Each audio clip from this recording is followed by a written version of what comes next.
wabarakatuh. Selamat siang rekan-rekan semuanya. Terlebih dahulu izinkan saya untuk memperkenalkan diri. Nama saya Arif Diono, mahasiswa program studi Magister Manajemen Administrasi Rumah Sakit Universitas Respati Indonesia. Mungkin teman-teman tidak asing lagi dengan 6 sasaran keselamatan pasien. 6 sasaran keselamatan pasien itu tertuang dalam Peraturan Menteri Kesehatan Nomor 11 Tahun 2017 tentang keselamatan pasien. Pada saat ini, saya di sini akan sedikit membahas tentang penerapan identifikasi pasien dengan benar di Rumah Sakit Khusus Bedah Rawamangun, terutama di instalasi rawat inap untuk menunjang kualitas perawatan.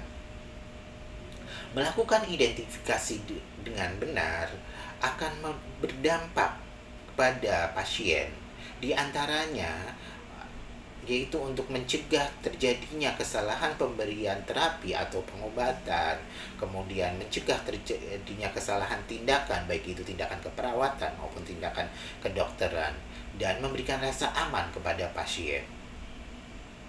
Di Rumah Sakit Khusus Bedah Rawamangun sendiri memberlakukan beberapa kebijakan untuk melakukan identifikasi pasien, yaitu menggunakan 3 unsur dalam melakukan tindakan identifikasi pasien. Yang pertama yaitu nama sesuai EKTP, kemudian tanggal lahir, dan nomor berkas rekam medis. Dalam pelaksanaannya, kita boleh menggunakan 2 dari 3, yaitu menggunakan nama dan tanggal lahir. Sebagai penanda identifikasi pasien, kita menggunakan gelang. Gelang identifikasi pasien itu ada warna pink untuk pasien perempuan, warna biru untuk pasien laki-laki, dan ada gelang penanda lainnya seperti gelang warna kuning untuk resiko jatuh, gelang warna ungu untuk pasien DNR, dan gelang warna merah untuk pasien yang alergi terhadap pengobatan tertentu. Adapun prosedur untuk melakukan identifikasi pasien baik secara verbal maupun visual. Prosedur penggunaan identifikasi secara verbal sebagai contoh yaitu dengan menanyakan kepada pasien dengan pertanyaan terbuka, misalkan ibu namanya siapa, kemudian ibu kapan lahirnya, itu dengan kita cocokkan dengan secara melihat gelang yang terpasang atau identitas yang terpasang pada gelang tersebut. Kapan sih melakukan identifikasi pasien di rawat inap atau di instalasi lain? Yang pertama kita akan bahas di rawat inap. Di rawat inap akan dilakukan identifikasi pada 4 hal. Yang pertama sebelum melakukan tindakan atau baik itu tindakan keperawatan maupun tindakan kedokteran. Kemudian sebelum pemberian obat atau terapi lainnya atau pemberian darah atau produk darah lainnya. Kemudian sebelum melakukan tindakan diagnostik yaitu pengambilan sampel darah, dan yang keempat yaitu sebelum pemberian diet pasien.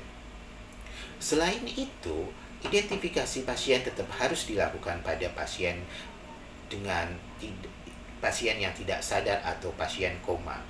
Bagaimana sih caranya melakukan identifikasi pasien pada pasien koma? Melakukan identifikasi pasien pada pasien koma yaitu dengan cara visual atau dengan cara menanyakan kepada keluarga pasien sebagai penunggu pasien. Secara visual yaitu mencocokkan identitas pada gelang dan identitas pada berkas rekam medis.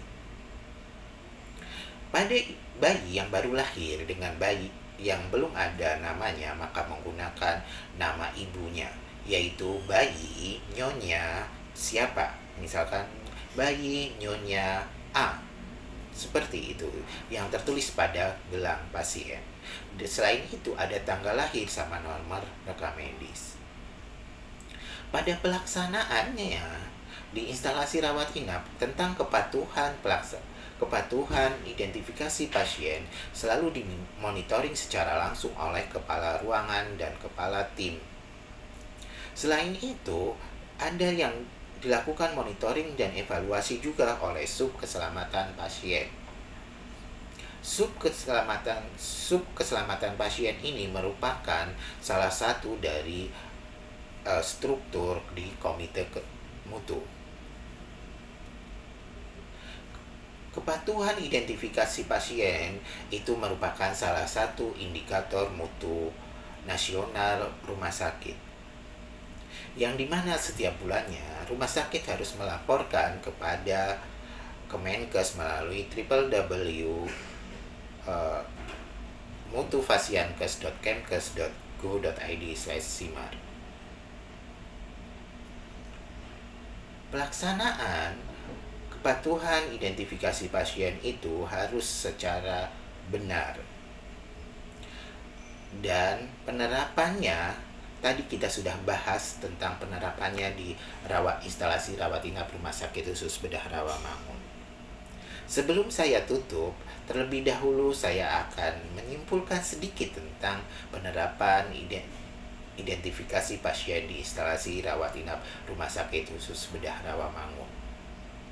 Penerapan identifikasi pasien dengan benar adalah sebuah langkah penting dalam meningkatkan keselamatan dan kualitas perawatan di instalasi rawat inap.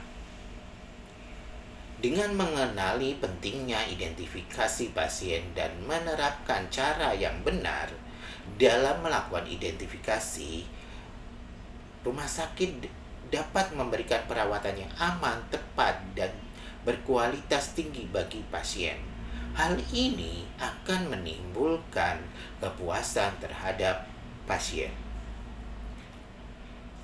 Mari kita bersama-sama berkomitmen untuk menjaga keselamatan pasien dan meningkatkan kualitas perawatan melalui identifikasi pasien dengan benar. Oke, terima kasih teman-teman semuanya dalam partisipasinya dalam sesi ini. Kurang lebihnya saya mohon maaf. Billahi taufiq wal hidayah. Wassalamualaikum warahmatullahi wabarakatuh. Salam keselamatan pasien.